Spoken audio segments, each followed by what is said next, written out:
श्री भागवत भगवान की है आरती, पापियों को पाप से है तारती। हरे कृष्णा। सभी भक्तों को श्रीमद् भागवतम के सत्र में हार्दिक अभिनंदन और सुस्वागतम। आज का हमारा विषय है श्रीमद् भागवतम के चतुर्थ स्कंद का अंतिम अध्याय, 4th कैंटो, चैप्टर 31।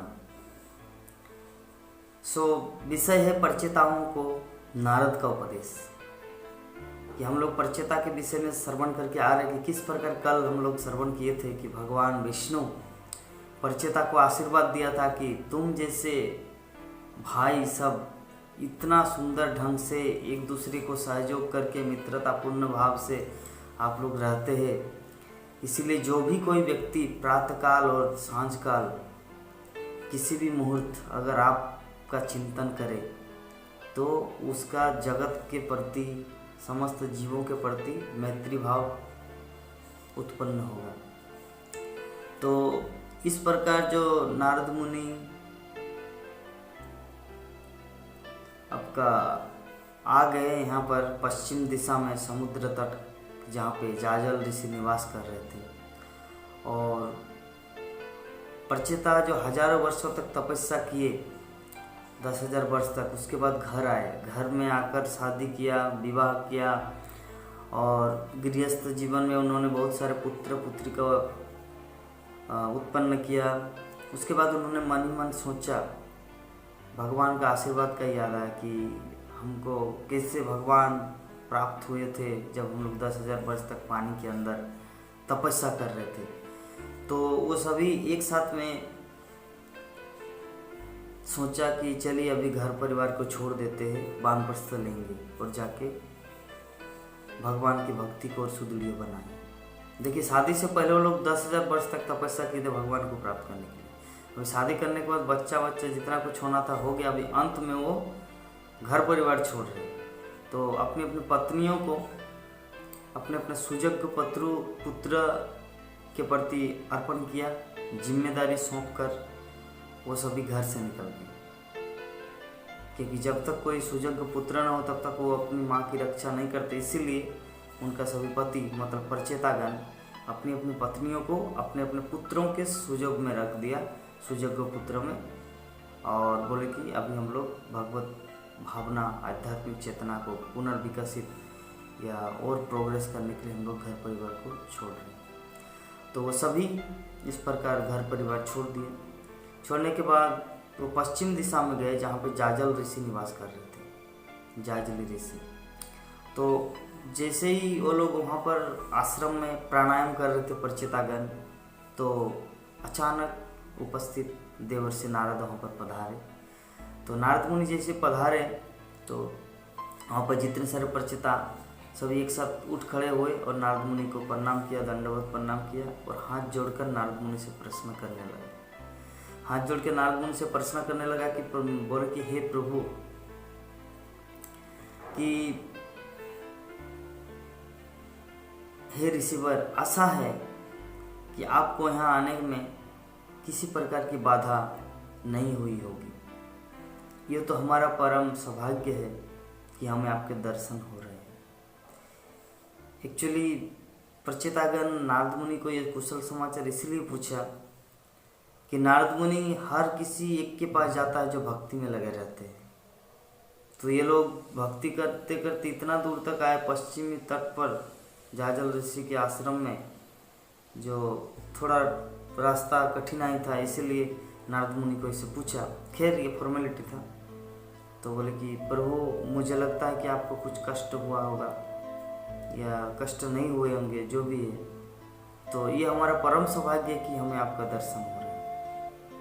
तो सूर्य के चलने से लोग रात के अंधकार के भय से मुक्ति पाते हैं। यह भय चोरों तथा उचक्कों से उत्पन्न होता है। उसी प्रकार आपका भ्रमण सूर्य के ही समान है, क्योंकि आप समस्त प्रकार के भय को भगाने वाले हैं। तो यहाँ पर परिचितागण नारद मुनि को ग्लोरीफाई कर रहे कि जिस प्रकार सूर्य जब उदय होता है सुबह, तो जितने सारे चोर और डाकू उचक्के जो रात में जिस चीज़ का भय रहता है, सूर्य के उदय होने से वो समस्त भय दूर हो जाता है। रात में हम लोग जब कहीं पर चलते हैं तो बहुत भय रहता है कि कोई व्यक्ति कहीं से आकर मार न दे, कहीं धन न छीन ले, धन रहेगा साथ में, नहीं देंगे तो मुझे मार न दे, ऐसा भय बना रहता है। लेकिन ये दिन में ये भय नहीं रहता। सूर्य का इतना प्रताप है, सूर्य का इतना प्रभाव है।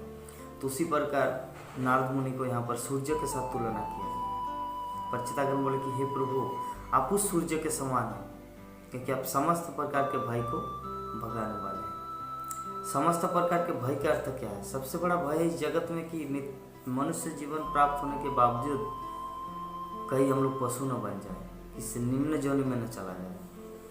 तो ये है सबसे बड़ा भय, नरक गति ना हो।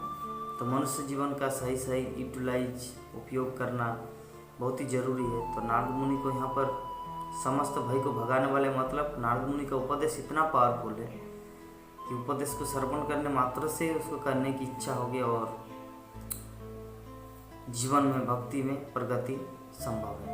नारद मुनि की बात, तो जब नारद मुनि को इस प्रकार ग्लोरीफाई करने लगा था, नारद मुनि कहना प्रारंभ की कि जब कोई जीवात्मा परम नियंता भगवान कृष्ण की भक्ति करने के लिए जन्म लेता है, तो उसका जन्म, उसके सारे सकाम कर्म, उसकी आयु, उसका मन तथा उसकी वाणी सभी यथार्थ में सिद्ध हो जाते हैं।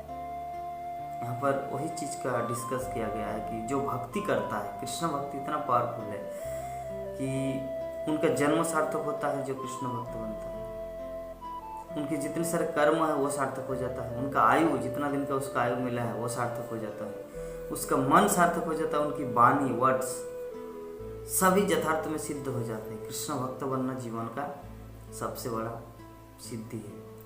और दूसरी बात कि भक्ति के बिना कठिन तपस्या, सुनने की शक्ति, बोलने की शक्ति, चिंतन करने की शक्ति, उच्च ज्ञान, बल तथा इंद्रियों की शक्ति का कोई अर्थ नहीं रह जाता। Without become a devotee of Krishna, मतलब कृष्ण भक्त बने बिना अगर कोई भक्ति नहीं करता है, जैसे कोई कठिन तपस्या करते हैं। हिरण्यकशिपु कठिन तपस्या किए थे, लेकिन किस लिए? जगत का ध्वंस करने के लिए। प्रहलाद महाराज, ध्रुव महाराज कठिन तपस्या किए थे, किस लिए? भगवान विष्णु को पाने के लिए।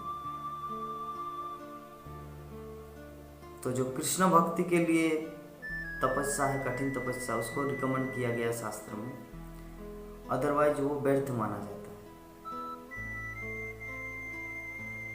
उनका सुनने की शक्ति, बोलने की शक्ति, चिंतन करने की शक्ति, उच्च ज्ञान, हायर नॉलेज, बल तथा इंद्रियों की शक्ति सब व्यर्थ माना जाता है। कोई अर्थ नहीं रह जाता अगर वो कृष्ण भक्ति के साथ ज्वाइंट नहीं होता।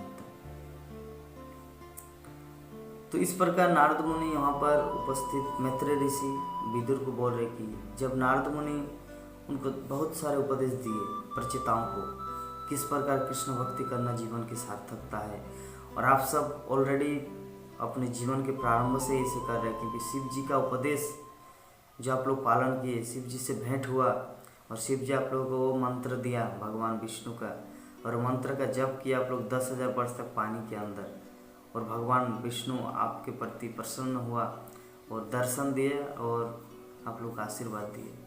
तो ये कितनी सौभाग्य की बात है। तो इस प्रकार नारद मुनि बोले कि सच में आप लोगों का जीवन धन्य है। परिचिताओं को बोले कि आप लोगों का सच में जीवन धन्य है कि सुंदर ढंग से, इतने सुंदर ढंग से अपने जीवन की रूपरेखा को इस प्रकार आप लोग भगवान कृष्ण की सेवा में लगाए। ये सच में एक यूनिक थिंग है, अद्वितीय है।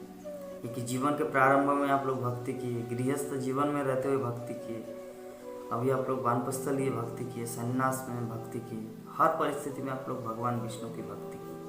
तो इसके लिए आप लोग का जीवन पूर्ण रूप से 100% सार्थक है।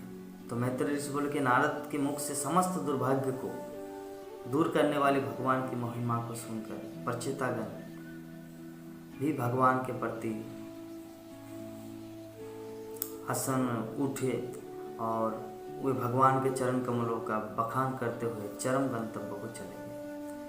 तो इस प्रकार भगवत धाम की प्राप्ति नारद मुनि की कृपा से पश्चातागन को हुआ, क्योंकि जीवन के किसी भी मोड़ में ये भगवत वाणी, भगवत तत्व विज्ञान, भगवान की महिमा श्रवण करना बहुत ही इम्पोर्टेंट है हमारे जीवन में। जैसे हम लोग भगवान की महिमा का श्रवण करते हैं तो हमारा भगवत धाम का रास्ता धीरे धीरे क्लियर होता है और हम लोग भगवत धाम की ओर, गंतव्य की ओर चले जाते हैं। तो इसीलिए हर परिस्थिति में, सर्व परिस्थिति में हम सबको भगवान कृष्ण का शुद्ध भक्त बनना है, सर्वदा हरे कृष्ण महामंत्र का जप करना है, भगवत गीता और श्रीमद् भागवत का अध्ययन करना है। आप सबको बहुत बहुत धन्यवाद श्रीमद् भागवतम के सत्र में आने के लिए और श्रवण करने के लिए। हरे कृष्ण।